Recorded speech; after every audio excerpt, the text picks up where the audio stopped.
Uma outra coisa que eu não entendo é o seguinte: algumas pessoas me dizem que a lei foi anulada na cruz e por isso eu não deveria me preocupar em guardar o sábado. Mas aí eu pergunto de volta: um cristão de hoje estaria livre para ter outros deuses diante de Deus? Estaria livre para tomar o nome de Deus em vão, cometer idolatria, desonrar pai e mãe, matar, adulterar, furtar, mentir, cobiçar?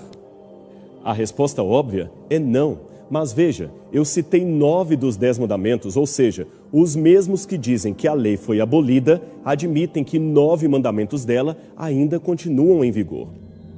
Se for assim, seria mais coerente de sua parte ou de sua teologia pararem de dizer que a lei foi abolida e se limitarem a dizer que apenas o sábado foi abolido. Afinal de contas, está o nobre pastor adventista correto ao dizer que estamos guardando apenas 9 dos 10 mandamentos e que fazemos isso por causa do sábado? A nossa insistência em dizer que a lei foi abolida? Bem, temos que entender qual é a diferença entre lei e princípio. Então, antes de responder a essa questão, é necessário nós entendermos isso. Nós podemos ilustrar tal diferença com a seguinte ilustração. As leis de trânsito, elas só passaram a existir devido à existência de veículos motorizados. Caso algum dia tais veículos deixassem de existir, findariam também as leis de trânsito. Mas o princípio por trás de tais leis, o que motivou a existência delas, é o princípio de que a vida é sagrada e que por isso deve ser preservada. Esse princípio, ele é eterno. De modo correspondente, o Decálogo e as demais leis dadas a Israel tiveram seu fim quando cumpriram seu propósito, conforme nós vimos no vídeo anterior. Mas os princípios que motivaram a existência de tal código de leis continuam na lei de Cristo ou no cristianismo. Por exemplo, que princípio está por trás das primeiras 2 leis do Decálogo? A primeira lei diz: não deves ter quaisquer outros deuses em oposição à minha pessoa. A segunda lei, ela proíbe fazer imagens para adoração e também curvar-se diante delas e servi-las. O que motivou a existência de tais leis é o princípio da adoração exclusiva, que deve ser prestada apenas a Jeová Deus. Encontramos o mesmo princípio nas próprias palavras de Jesus. Veja lá, os verdadeiros adoradores adorarão o Pai, conforme diz João 4,23. E também nas seguintes declarações inspiradas de Paulo: para nós há realmente um só Deus, o Pai, de quem procede todas as coisas. E também encontramos o segundo na seguinte inspiração de Paulo, em 1 Coríntios 10,14. Fugir da idolatria. A terceira lei do Decálogo, de não tomar o nome de Jeová, teu Deus, de um modo fútil, tem por princípio o fato de que o nome de Deus, Jeová, é sagrado e eterno, conforme diz Êxodo 3,15 e 27. Jesus ele mostrou a aplicação deste princípio na sua oração modelo, aquela que ele nos ensinou, por dizer: nosso Pai dos céus, santificado seja o seu nome. A quarta lei, de guardar um sábado semanal, ela tem por princípio motivador a importância de reservar tempo para as coisas espirituais. O fato de que assuntos espirituais eles têm primazia e prioridade. O mesmo princípio ele é encontrado na seguinte lei cristã: mantendo estrita vigilância para não andardes como nécios, mas como sábios, comprando para vós todo o tempo oportuno. Uma vez que debaixo da lei de Cristo não há lei para se guardar um dia semanal, os cristãos são exortados a comprar todo o tempo oportuno. Bem, veja o seguinte quadro com os princípios de cada lei do Decálogo que são perpetuados na lei de Cristo. Então nós temos aqui as leis do Decálogo. Não adorar outro Deus além de Jeová. O princípio envolvido, a adoração exclusiva. A aplicação no cristianismo ou na lei de Cristo. João 4:23. Os verdadeiros adoradores adorarão o Pai. Segundo mandamento, não adorar ídolos. Princípio envolvido, a adoração exclusiva. Aplicação no cristianismo. 1 Coríntios 10:14. Fugir da idolatria. Terceiro mandamento, não tomar o nome de Deus, Jeová, em vão. Princípio envolvido, o nome divino é sagrado e eterno. Aplicação no cristianismo. Mateus 6:9.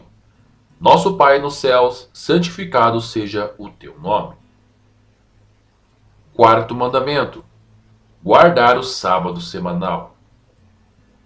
Princípio envolvido, priorizar assuntos espirituais. Aplicação no cristianismo. Efésios 5:16. Comprar todo o tempo oportuno. Quinto mandamento, honrar pai e mãe. Princípio envolvido, santidade da vida transmitida através dos pais. Provérbios 23:22a. Respeito à autoridade divinamente constituída. Provérbios 1:8. Aplicação no cristianismo. Efésios 6:1. Filhos, sede obediente aos vossos pais em união com o Senhor, pois isto é justo. Sexto mandamento, não assassinar. Princípio envolvido, santidade da vida. Gênesis 9, 5 e 6. Aplicação no cristianismo. Apocalipse 21:8. Os assassinos terão o seu quinhão no lago que queima com fogo e enxofre. Este significa a segunda morte. Sétimo mandamento, não cometer adultério. Princípio envolvido, lealdade ao arranjo divino do casamento. Aplicação no cristianismo. Hebreus 13:4. Honroso entre todos e o leito conjugal imaculado, porque Deus julgará os fornicadores e os adúlteros. Oitavo mandamento, não furtar. Princípio envolvido, direito divinamente concedido de posse. Aplicação no cristianismo. Efésios 4:28. O gatuno não furte mais, antes, porém, trabalhe arduamente, fazendo com as mãos bom trabalho, a fim de que tenha algo para distribuir a alguém em necessidade. Nono mandamento, não dar falso testemunho. Princípio envolvido, respeito à integridade moral e à santidade da vida. Salmos 15:3 e Levítico 19:16. Aplicação no cristianismo. Apocalipse 21:8. Todos os mentirosos terão seu quinhão no lago que queima com fogo e enxofre. Décimo mandamento, não cobiçar. Princípio envolvido, respeito ao direito divinamente concedido de posse alheia, do concreto e do abstrato. Aplicação no cristianismo. Colossenses 3:5. Amortecei, portanto, os membros do vosso corpo que estão na terra, com respeito à cobiça, que é idolatria. Portanto, os verdadeiros cristãos, eles não guardam 9 mandamentos violando um. Tais servos de Jeová, no arranjo do cristianismo, guardam a lei do Cristo, que contém os princípios que fundamentaram o Decálogo e o inteiro Código de Lei. Visto que os cristãos não estão sujeitos à inteira lei de Deus dada a Israel, isto é, as mais de 600 leis, eles, na realidade, não estão sob a obrigação de guardar nenhuma das normas do Decálogo. E nem precisam fazer isso, uma vez que as leis cristãs suprem os princípios que estão por trás dos decretos do Decálogo. Bem, porém, os sabatistas, eles dizem, né, ou o pastor adventista, ele diz guardar o sábado. E de quebra, guardar também os outros mandamentos. Mas será isso verdade? Bem, por outro lado, os defensores da continuidade dos 10 mandamentos é que procuram então guardar um mandamento e violam individual ou coletivamente os outros 9 mandamentos. Vamos ver agora um outro quadro. Mandamento. Êxodo 22. Eu sou Jeová, teu Deus. Não deves ter qualquer outros deuses em oposição à minha pessoa. Doutrinas contrárias. Trindade. Adoram mais dois, além de Jeová, o Pai. Segundo mandamento. Não deves fazer para ti imagem esculpida. Não te deves curvar diante delas, nem ser induzido a servi-las. Êxodo 24 e 5a. Doutrinas contrárias. Possuem a cruz, às vezes na frente de suas igrejas, que é uma imagem religiosa a qual se presta adoração. Terceiro mandamento. Não deves tomar o nome de Jeová, teu Deus, do modo fútil. Êxodo 27. Doutrinas contrárias. Não usam o nome divino, considerando-o como algo fútil, sem importância. Honre a teu pai e a tua mãe.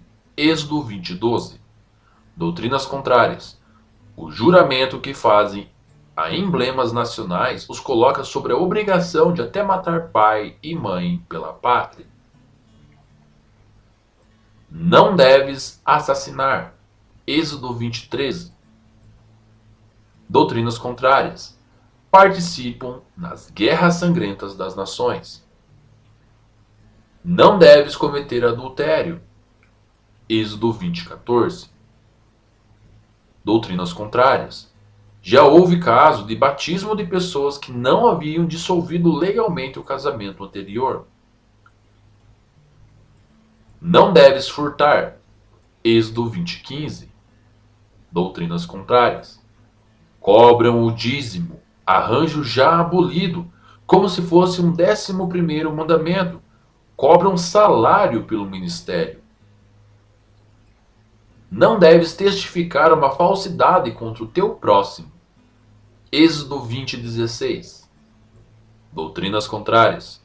Dão falso testemunho sobre os servos de Jeová, dizendo que esses não creem em Cristo, que negam sua divindade, que são uma seita, e assim por diante.